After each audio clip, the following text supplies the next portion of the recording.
Hello, and welcome to the Bible Teaching Hub, where we dive into the Bible's teachings and uncover the powerful truths it has for us today.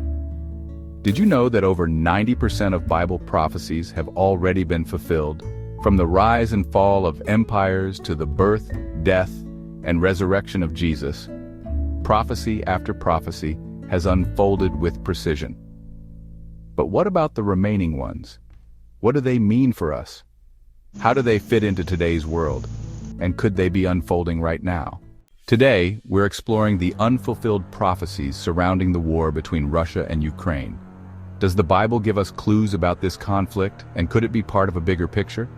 It's clear that the war between Russia and Ukraine has not only impacted those countries, but has affected nations globally. Economies are shifting, alliances are forming, and there's a sense that something bigger may be at work.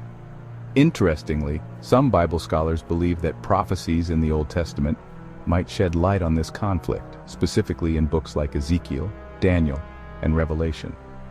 Let's start by examining Ezekiel 38 and 39, where the prophet speaks of a coalition of nations, led by a nation from the far north, coming against Israel. Ezekiel calls this leading nation Gog of the land of Magog. Traditionally, many have associated Gog and Magog with regions north of Israel, pointing to what we now know as Russia and its surrounding territories. Could these prophecies be connected to Russia's growing influence and its recent moves?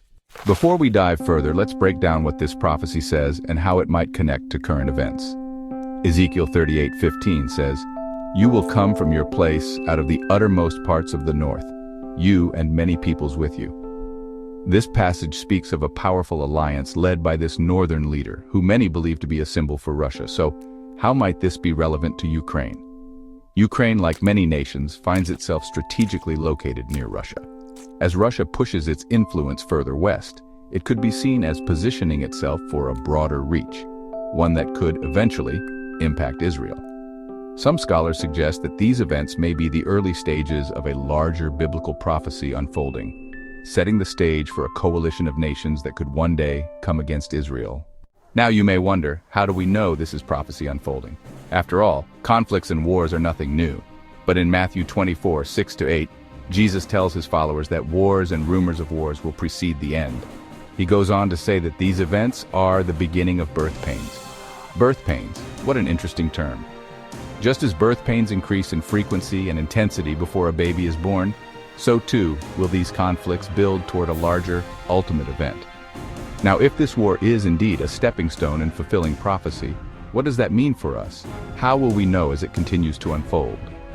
The Bible gives us several signs. For instance, Ezekiel 38 and 39 describe the eventual outcome of this coalition's assault. They will be defeated, and God's power will be displayed for all the nations to see. This moment will bring a new awareness of God's sovereignty. However, this specific defeat seems to be part of a larger set of events, one that may build over time as nations align and tensions increase. This prophecy also gives us clues about what to expect. The war between Russia and Ukraine, though painful and distressing, could be a precursor to greater events. But it's not just about watching for signs in the news, it's about understanding what these signs mean spiritually. So why does this have to happen? The Bible tells us that God has a sovereign plan to bring justice, restoration, and redemption to the world. In Ezekiel 39:7, God declares, "I will make known my holy name among my people Israel. I will no longer let my holy name be profaned, and the nations will know that I am the Lord, the Holy One, in Israel." This coming time of conflict serves a purpose beyond what we see in the headlines. It's a part of God's redemptive plan for humanity. This isn't meant to bring fear, but rather an understanding that God is actively working. The Bible calls us to be watchmen in times like these. In Matthew 24:42, Jesus says, "Therefore keep watch, because you do not know on what day your Lord will come." We aren't watching just to keep track of world events. We're watching so that we can be ready, prayerful, and spiritually prepared. So what should we do with all this? First, we need to stay informed.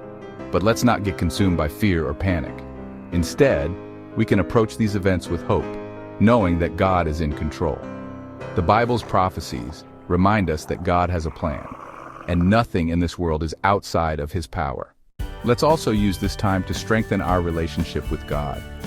In times of uncertainty, our faith can be our greatest source of strength.